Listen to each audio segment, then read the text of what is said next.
Na poluotoku Stoja nalazi se istoimena utvrda koja je štitila južni prilaz Pulskoj luci. Ova poligonalna obalna oklopna utvrda duga je 135 metara i izgrađena je na mjestu topničke bitnice Stoja di Muzil iz 1859. Okružena je obrambenim rovom u živoj stijeni i nasipima od zemlje.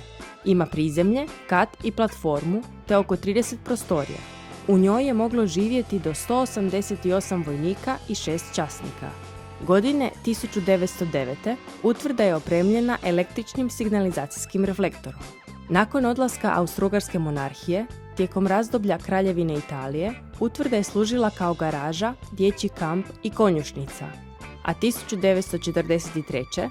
kada Italija napušta ovo područje, utvrda je na neko vrijeme napuštena.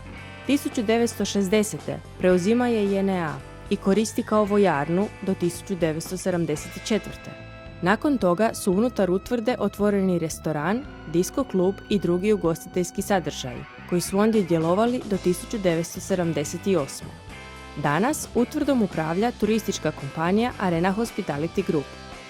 Iako unutrašnjost nije otvorena za posjetitelje, može se obići u sklopu šetnje kampom Stoja.